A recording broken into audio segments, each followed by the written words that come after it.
की हालात हो,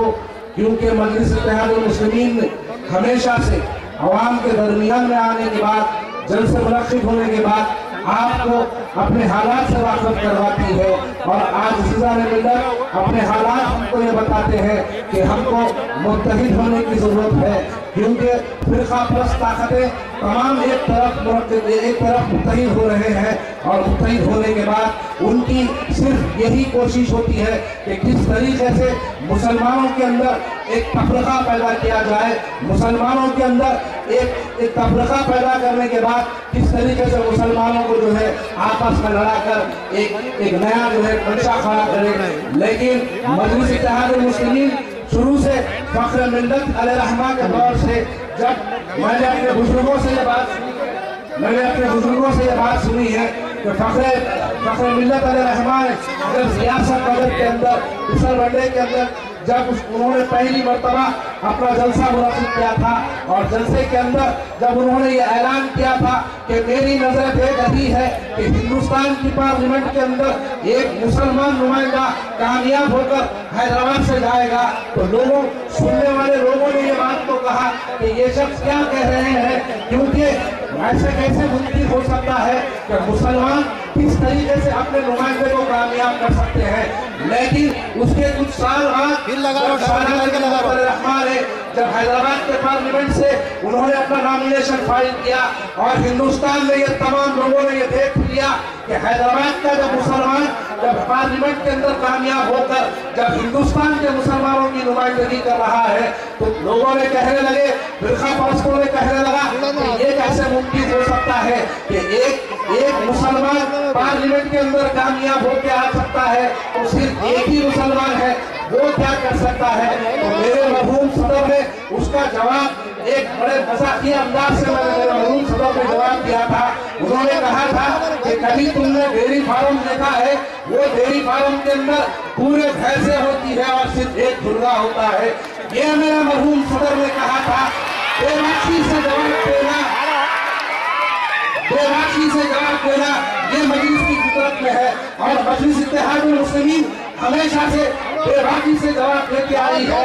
आज यहाँ पर शहरनशीन पे बैठने वाले लोग हैं, आज सुनने वाले लोग यहाँ पर है। मैंने अपने बुजुर्गों से सुना है कि जब फख्र मिल्लत अलैहिर्रहमा ने जब अपनी तकरीरों का आगाज किया, जब आवाम के अंदर उन्होंने शऊर बेदार करने का काम किया, मुसलमानों को कलमे की बुनियाद पर इत्तेहाद की दावत देने लगी, तो जब कोई मुसलमान उनकी तकरीर सुनने के लिए तैयार नहीं थे, लोग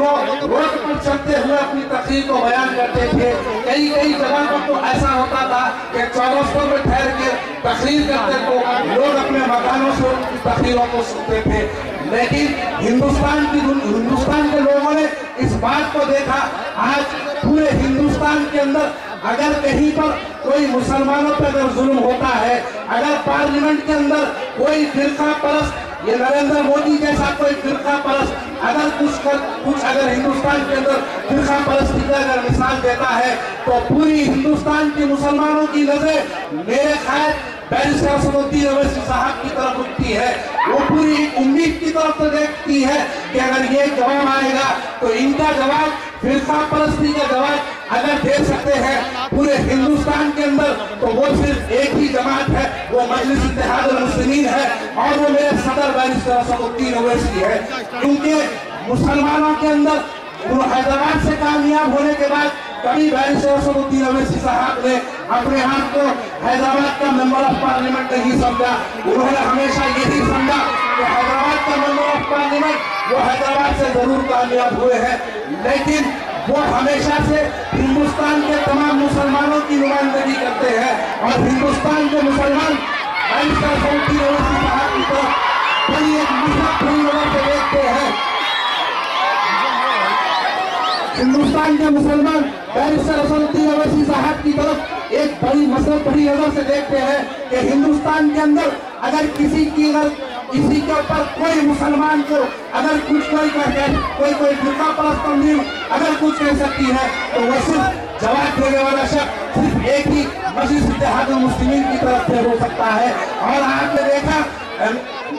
देखा असेंबली के अंदर किस तरीके से जब तेलंगाना की बात होती है तो तेलंगाना की जब मिसाल दी जाती है तो उसके अंदर एक फिरका परस्ती का मुजाहरा किया जाता है। फिरका परस्ती के मुजाहरे के अंदर ये बताते हैं तो मुसलमानों को आज अगर तेलंगाना डिवाइड होता है तो तेलंगाना डिवाइड होने का जिम्मेदार इस्लाम को बताते हैं। किस तरीके से मेरी जमात के हवाले मेरी जमात के फ्लो लीडर अली जनाब अकबरुद्दीन साहब और हमारे तमाम अरकान असेंबली खैर के उसका जवाब देते हैं। तो आज पूरे हिंदुस्तान के मुसलमान, पूरे आंध्र प्रदेश के मुसलमान इस बात को तस्लीम करते हैं कि अकबरुद्दीन अवैसी साहब ने जिस तरीके से निजाम के कारनामे 200 साल के बयान किए हैं वो बिल्कुल यकीनन सही था। वो तमाम चीजें बिल्कुल मानने के लिए थी और तमाम अभी बहुत सारे मुख्तरीन यहाँ पर मौजूद है। मैं अपनी तकरीर को मुख्तसर करते हुए आप तमाम से इजाजत देता हूँ।